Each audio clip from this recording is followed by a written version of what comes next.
Are you someone who loves a good day out in the sun with the sound of laughter, splashes, and the refreshing rush of water slides?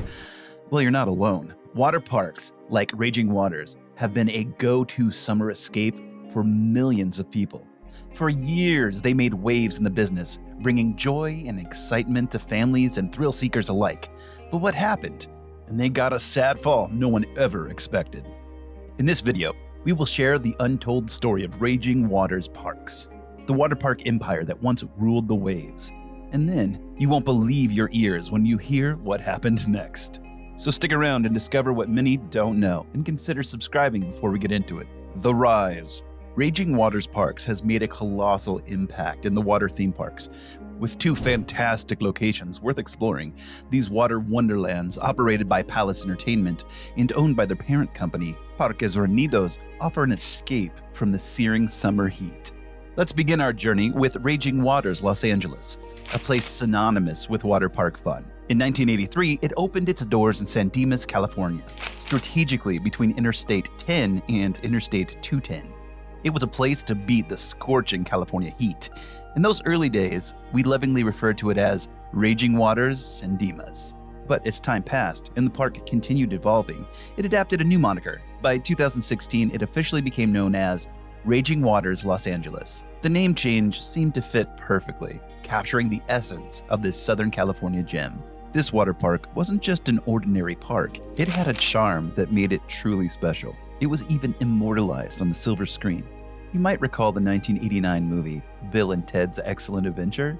Well, some iconic water park scenes were filmed here at Raging Waters Los Angeles. It was an affirmation of the park's legendary status. Now, let's talk about what really made Raging Waters Los Angeles a standout: the attractions.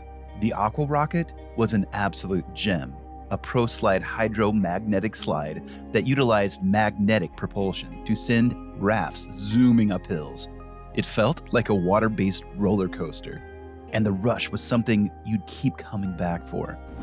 The Amazon Adventure, on the other hand, was all about leisurely exploration. It was the perfect ride for a sunny day, taking you on a relaxing voyage down a quarter-mile-long, 3-foot-deep tropical river. We'd hop into rafts, and the gentle current would guide us around the river route. It was a moment of sincere water bliss. But for those seeking a dose of mystery and excitement, the Bermuda Triangle was the go-to attraction. It was a trio of twisting, turning, and downward tunnels that recycled over 2,500 gallons of water every minute.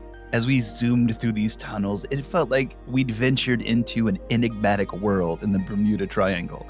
Now, fast forward to 2023, and there was a new addition, Bombs Away. This thrilling ride featured two whitewater trapdoor slides. One had an open free-fall drop, and the other had an enclosed loop. Let me tell you, the heart-pounding excitement was off the charts. It was a bold move and a fantastic addition to the park. The Dark Hole, part of the original attraction, was a system of 2 tunnel water slides. These slides had a total drop of 52 feet. Back in the day, we'd sit in single-person rafts, but come 2016, things had changed. We now sat in 2-person rafts, hurtling through the total darkness of these long flumes. It was the first of its kind in the country, and the 26-mile-per-hour ride through the dark was exhilarating. And for those needing speed, the High Extreme was the place to be. It featured 2 600-foot-long mat slides that could reach up to 35 miles per hour. It was like a thrilling race to the finish line, and our hearts raced. Of course, we couldn't forget about the little ones. Kids Kingdom was a small kids' water playground with 4 small water slides. It was the perfect spot for young children to have a blast in a safe and fun water environment. Right next to the Kids Kingdom was the Little Dipper Lagoon, a kids' splash area with a few small water slides. It was like a mini water park designed just for the youngest visitors. Neptune's Fury was a 600-foot pitch-black raft slide that could hold up to 4 people. Riding this thrilling slide was an experience we wouldn't forget quickly. And let's not forget the Splash Island Adventure, an SCS interactive water playground. It boasted 4 water slides, a colossal 1,000-gallon tipping bucket, and more than 75 interactive water features. You could spend the whole day here and never run out of things to do.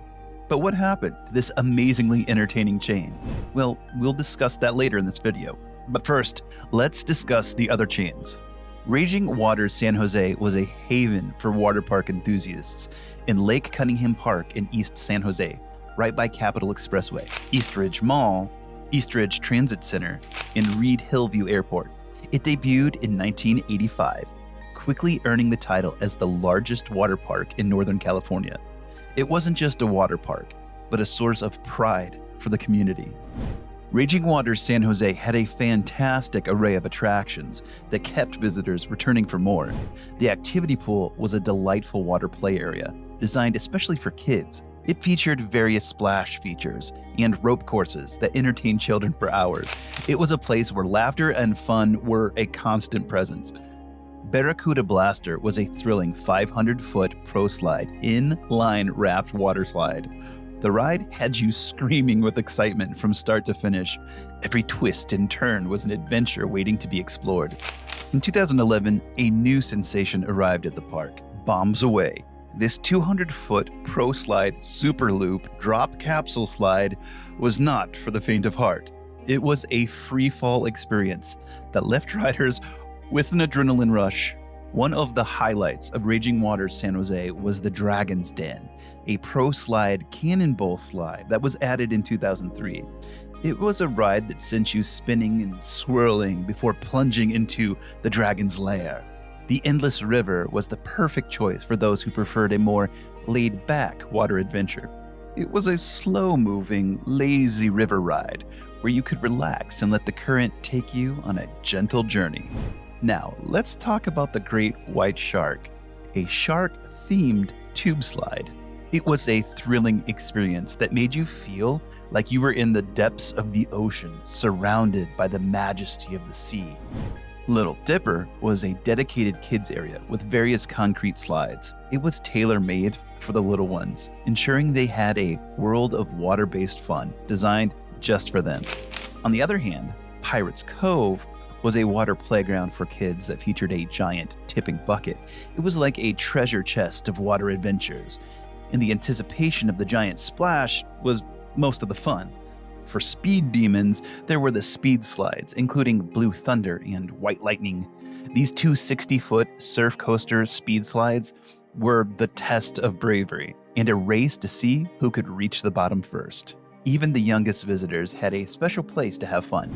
Wacky Waterworks was a small water playground for toddlers to ensure that kids of all ages could have a great time in the water. Some other chains.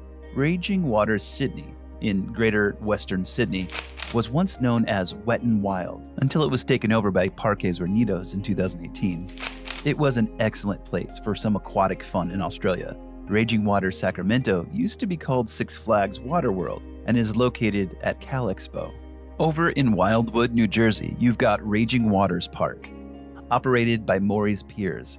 It's a cool place to enjoy by the Jersey Shore. Palace Entertainment owns these 3, and each one is a unique charm.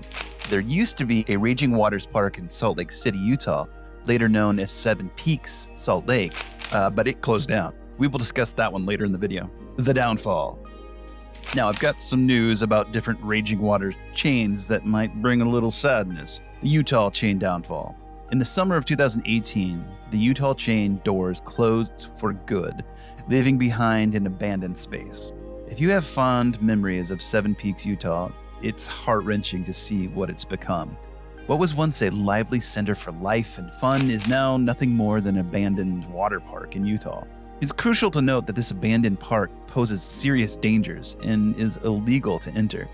Local authorities have dealt with issues of trespassing by teenagers and young adults. As of 2021, there were plans to tear down the remnants of this once thriving park. Reasons for closure. The sight of the deserted slides, pools, and pathways is nothing short of haunting. Where visitors of all ages once waded, swam, and floated in the tidal wave pool, stagnant water and graffiti now cast a sense of desolation over what used to be a vibrant space. Once filled with purpose, the park's tools and structures now appear bleak and lifeless, without the laughter and the excitement of visitors to entertain. The lazy river, which once made a large loop in the park's west side near some of the tallest water slides, has been reduced to a concrete ditch. The water park might even be mistaken for a construction site from a distance or from above, so its appearance is kinda dreary. It's a stark contrast to the summertime haven it once was. The echoes of the children's laughter and the splashing that used to fill the shallow pools and play areas have long been replaced by haunting silence, marking the end of an era. The closure of the San Jose chain. On September 6th, 2023, the park announced on social media that they won't reopen for the 2024 season. For many folks, this place held a special place in their hearts. It was a place where memories were made. The heat of the summer was kept at bay. One resident, Emily Castilla, fondly remembered her summers there as a kid. She even continued the tradition, taking her kids to the park. She said, "Hearing that it's closing down is really a bummer, especially now, since it's been hotter than ever this past year." District 8 council member Domingo Candelas grew up going to the park and was also surprised by the closure. He noted that Raging Waters had been a hub for employing young adults during the summer. He shared, "I remember having plenty of memories at Raging Waters as a kid, and it's definitely going to be a missed memory that I have." The city is already in talks about an exit strategy with Palace Entertainment, which owns the park. They're even exploring new ideas and programs for the facility. This closure has left many fans with a sense of nostalgia. In response to Palace Entertainment's announcement, Lisa Stanford expressed her sadness, saying, "So sad to hear. Thank you for the many years of fun and memories for me and my family." Raging Waters San Jose has been a cherished part of the community for nearly 4 decades. Lindsay Winters, a spokesperson for Palace Entertainment, expressed gratitude for the support they received from the San Jose community and their team members. Closure of Raging Waters Sacramento. Back in November 2022, Raging Waters Sacramento also had to bid farewell. It was a tough decision, and the people at Palace Entertainment, the company behind the water park, had to share the news in a written statement. Unfortunately, the park didn't open in 2023, ending 15 seasons of watery fun in Sacramento. The statement conveyed heartfelt thanks to the loyal guests and dedicated team members who'd been part of the wonderful journey, creating countless memories. The big question lingered. Would the park see a new beginning under fresh management? Nobody knows, except for the owners and the management. Closure of the Los Angeles chain. Yes, this once popular chain has also been closed for the 2023 season, and the reasons are unknown.